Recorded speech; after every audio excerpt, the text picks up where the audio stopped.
zalin chu hei sai kama ko na passenger kawada zo ka kil le ka hole lampang chu kulikon kan thleng pe kha mi en lo om diu tri tri hei banar ten lo tara ingi mon ti chu kan bel chinga kan zo chianga divita mani lo ka boral ta atual thina wanga pungkhom tian lo ni a chu ro re la dik tak a mu theina turin tia chon bandar tar na tlang khan lo nei kha lo ni a ti chonin ei kulikon lampang atang hianin bandar tar pheitanin vibe ko na topin chon so ta mar lampang atang khanin zeima bok atagin anon tar phei vela thonga chung te nang chon atopa vibe ko na in to khomin hunto man tur bo se ni ya ke mangai po hianin dividend man puya khanin ro re lang dik tak amua ama atual thi na hian shrem tu chu shrema khatenga ro re lang dik tak zu zi mai lawa hu ngai te na tur khanin kan sarkar hian mala sela pi ka du em ve a chuwa chon kan atlang ve ha ta mop maya service chun zom big te lo chonin kan atlang chun zom ve ta ngal mop mai ni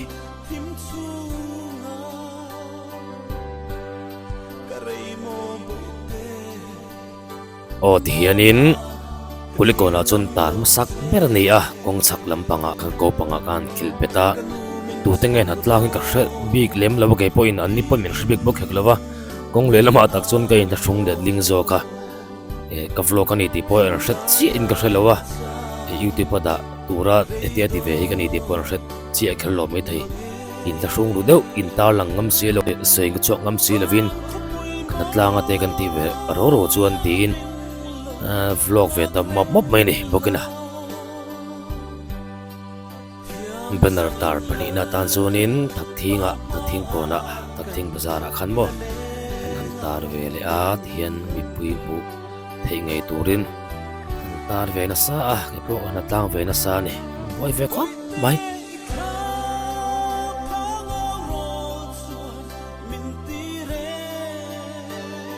school pi kon kanan thleng chole chu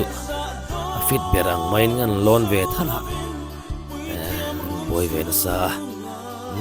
atlang ve na sa mai he zanin chu kumin chunga ka thil ti that ber polani mai thaini divita ro re lantik ngei ro se ti hi kan du tlang le mai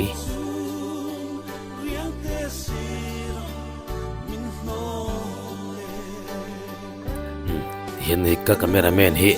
thlamin lo lak sak tu hi mel ten langa pui tiam lawang chumo ka vlog ani ti hi youtube da tura ka ti ni ti a hret lo a hret kher lo mai theya maro chu tum tu hun kan ne a pui ti la tu big em lawang chumo kan du ka ain an vek tho kha to mai te yang kan pur tlang ania ti hian kan panar tar ma sak zo kha kan pot che lo maya kan tar thalea bulgan tan thalea akil thiamang ber jang kan kil ve ngok ngowa athan phei chu ka kil bur fu me lo dia kan zo khat chu ani vereng maya pokena kan kil ket ve emang chumo sayang kan hela hi school pi kon ni a tian alang sar la ta kan tar ve wa maya school pi ko train kan chuk thla a khatla kan thling thla khatla apo he tian alang sar lai tu rom taka traffic tin chin traffic kon lai kong peng thuam lai kan kanan tar ve le a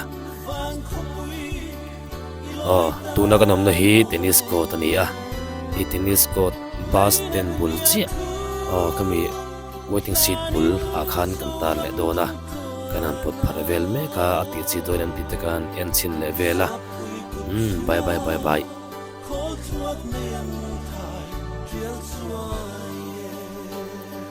hian ka ti thei to ka chon lo tang ve na sa ni pera kil tu banar kil bet tu an ra chan rem si lawa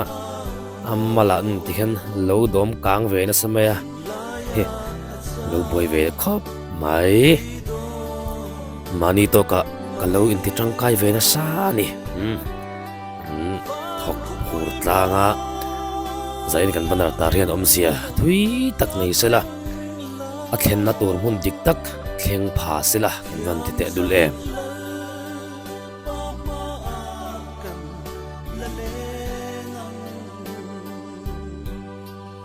tikhan tennis court kan tar zowa temple lama tar le turin kan tlam phei le a temple lama kan phei kan atar na la tur mun te temple a hian kan an zong kwal vel china ko la nga thang ti ta kan an kwal vel china ki lai tu hilot taxi stand din na la hian in kan tar le a hian an tar le ko moya hulum lai tak moya alang sal lai thei turang bera kan kilbet le khap mai ni tuna kanum na lai mun hi Assam Rifle gate bul main gate bul khani ya kalaya bus stand bul kalaya bus stand akhanin waiting seat akhan hei enan ta le mi maya hi AMC inam min phal sak angin hian aram lai la ya kan tar phe popa AMC in thani lai mai e banar tar min phal saka hei kan tar dona kan pot pe pal lau maya an ti felle mol boka an siam travel le a hadakin kan bulletin vele thei mai zel boka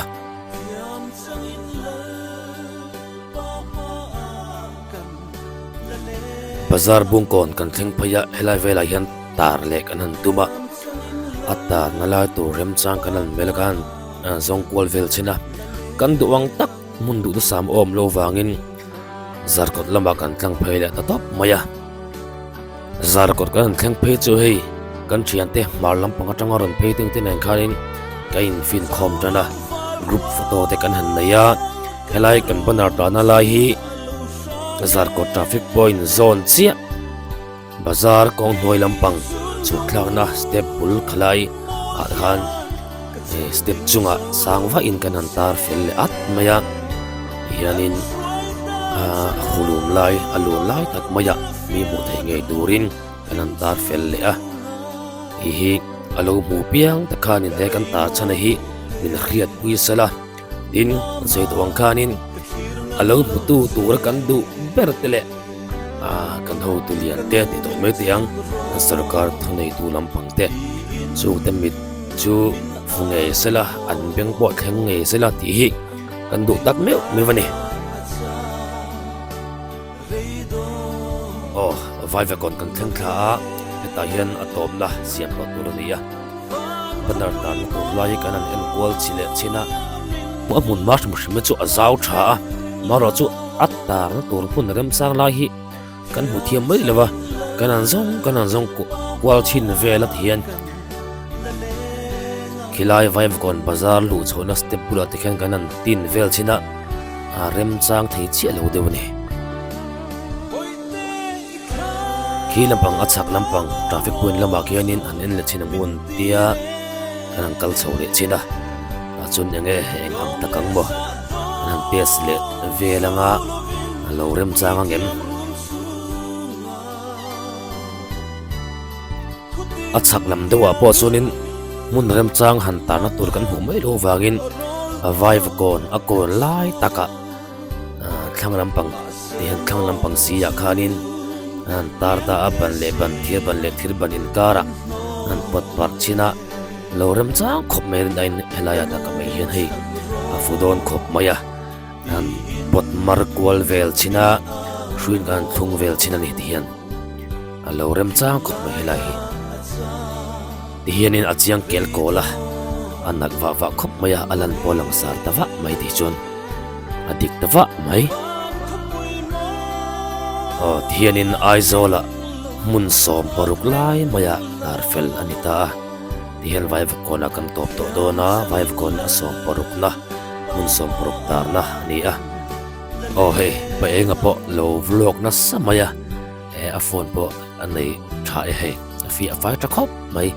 pa enga hit nei ma khop maya a fak om a enton klak om khop mai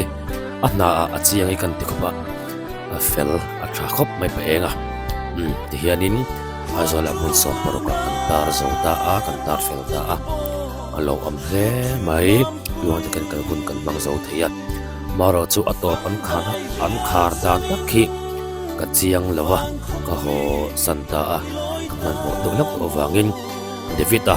he atwal thina hianin amo phurtu te an chunga hian tan ang taka